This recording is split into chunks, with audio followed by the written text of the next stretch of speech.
Welcome to You Matter in Business. Your hosts today are Ariel, me, and Miriam. Your heart, your brand story, and your success because you matter in your business.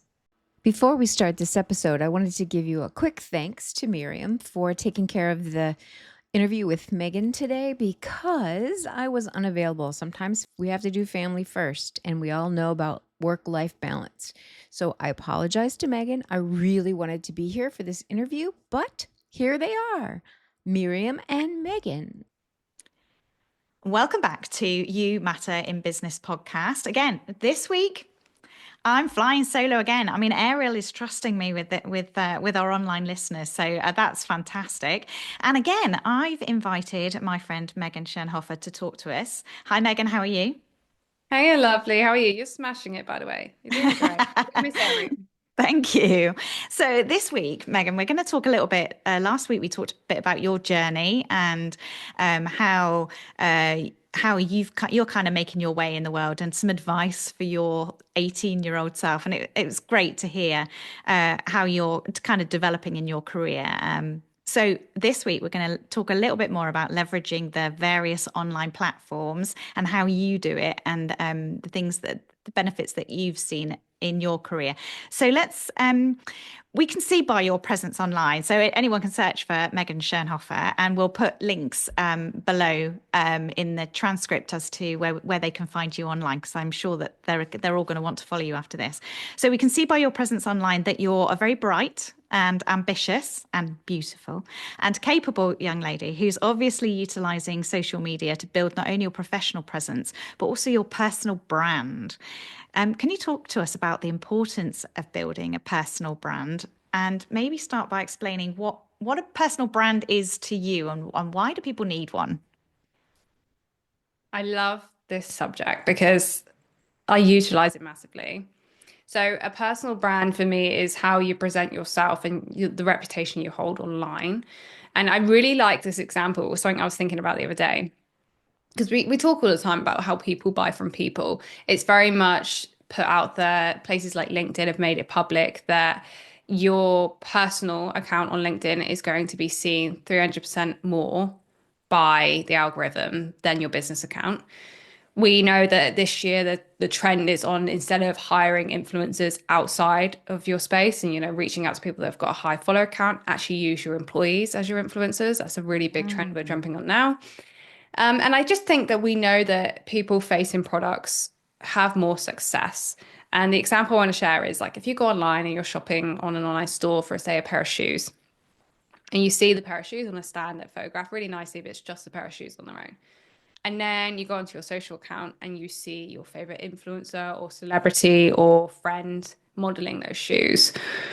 I think a lot of these come back to ask yourself how you'd want to be sold to, or what would make you buy. And I think when I visualize that in my head, I would be far more inclined to buy that pair of shoes or that blazer that I'm seeing modeled on someone that I trust or has the same body fit as me, or something where I can visualize how it would look on myself, than I would just buying the pair of shoes that were photographed on their own. So I think that's a very strong example to say why having people and personal brand is so, so important. Awesome. So many of the women who make up our audience are business women, and their businesses center around themselves as a brand. Can you offer them some advice as to just to decide which online platform they should focus on, and how to start to build their presence and following online? Yeah, so I think I'm going to answer the latter part of that question first. And that is, I think, very much include your wins and fails too, because people, being human is attractive. People love that. People want to see how you've grown, how you've made your success. A lot of clothing companies I followed have actually started sharing their journey on how they got to where they are today. It's really inspiring. So I think really being honest online and transparent, and like we said last week, like learning from your failure is power.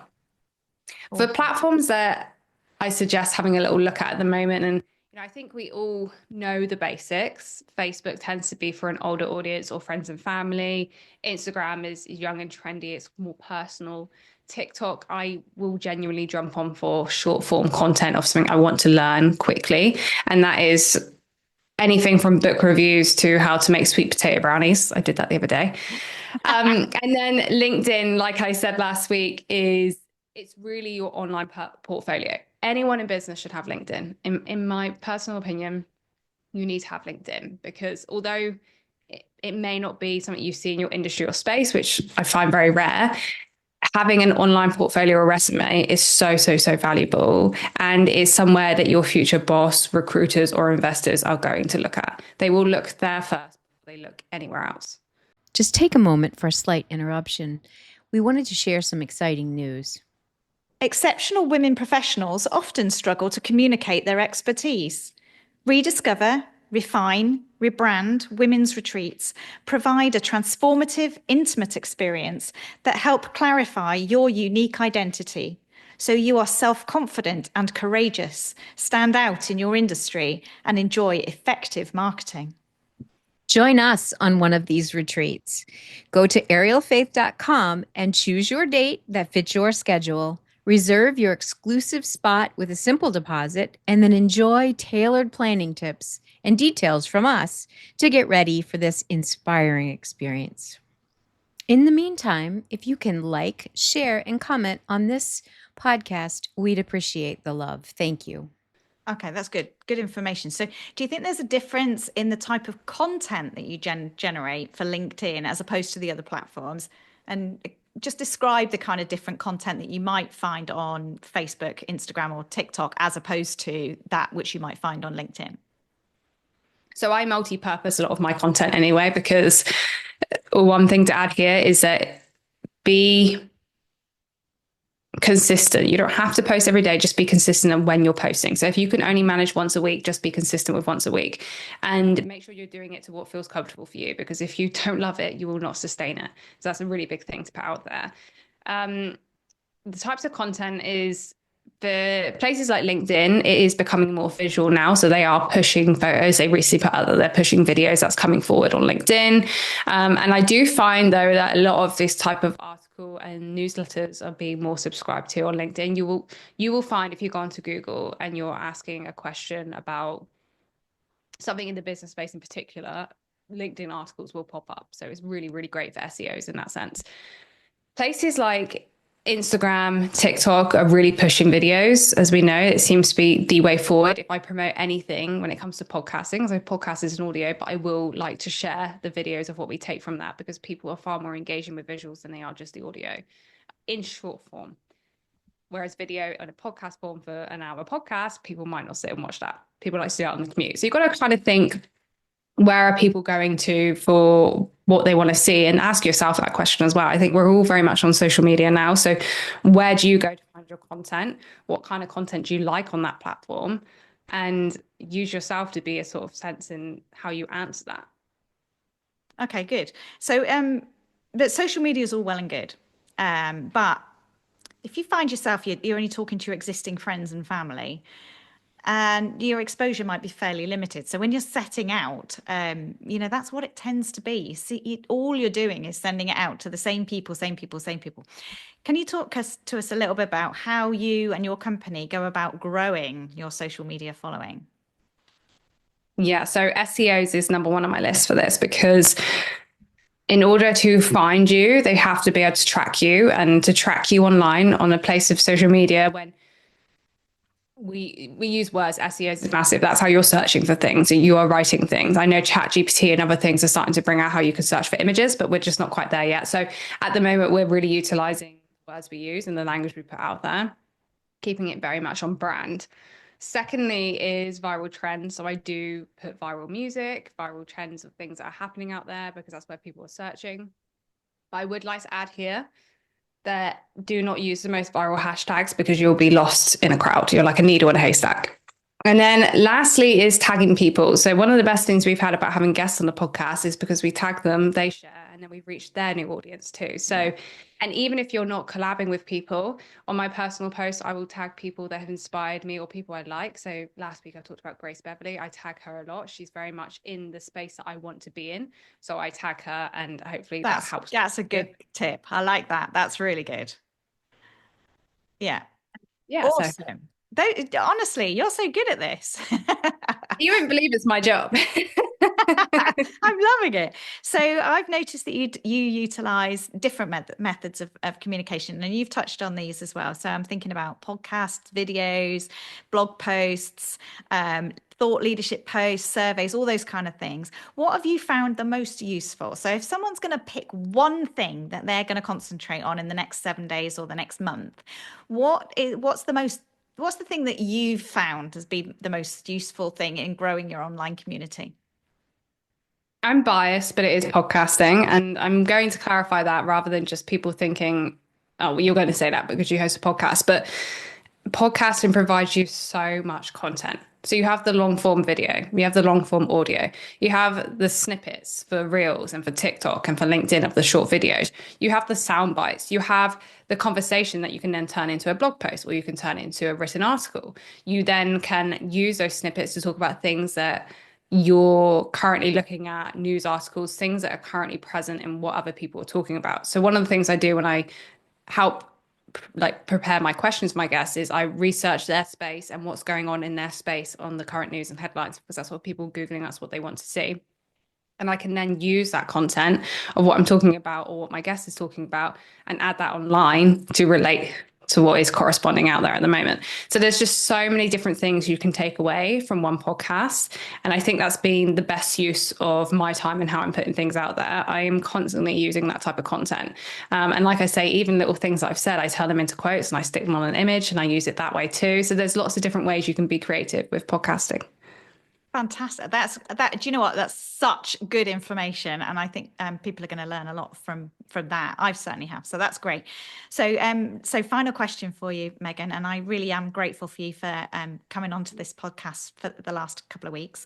But my last question to you. So we've got to know you a little bit over the last 2 weeks, last 2 podcasts, and so what's next for you? What's your hopes, dreams, and your aspirations? What's next for Megan Schirnhofer?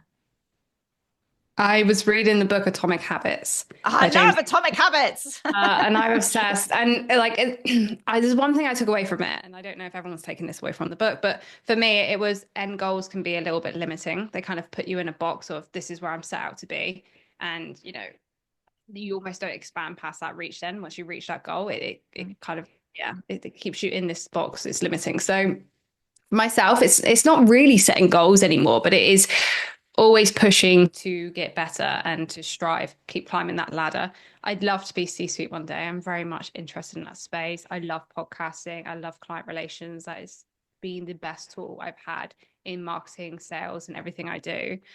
And I suppose another real big thing for me and why I love my position currently is freedom in my job. I am obsessed with being able to walk the dog in the morning without having to, check in with my boss or ask for permission or I can't today because I'm in the office or going for a gym session. Like I've ended up putting in more hours for my boss. It's crazy because he's given me the free reins to go off and adjust my day accordingly. So although I am full-time with this person, I'm technically I'm self-employed, but although I am with this person full-time and I feel like I'm employed, I still have the benefits of being self-employed. And I think that's why a lot of people go self-employed is because they want freedom of time. There's nothing more time. And this current generation out there is saying that it's not about the salary. It's, it's not about the comfort. It's not about the health benefits. It's about how you allow me to use my time and trust me as a person in your company and, give me someone that gives me they make their company mine too. Although it's not mine, it feels like I'm on this journey with them. It doesn't feel like I'm just clocking in and out. I very much invest more of my time because it's seen as valuable, and those little things are far more important to me now than trying to plan a rigid future and sort of setting these targets I have to meet. Because if I don't reach C-suite, but I am very much happy with where I am and I've reached everything else I've wanted in life, which is a great salary and experiences and lots of learning and knowledge, then I've made it. It doesn't matter what that title is. I've made it once I've reached that point. Absolutely amazing. Well, I look forward to watching you grow and develop and thrive and be an influence. See you next episode. After all, it is your brand, your story, and your success. Because Ariel and I know you matter in your business. Thank you for listening to the You Matter in Business podcast. Please follow, share, like, and comment. We would love to hear from you. This podcast is sponsored by Aerial Faith Photography and Enrich Life Coaching. The show notes provide more information on how to contact Ariel and Miriam and any guest speakers who share in our journey together.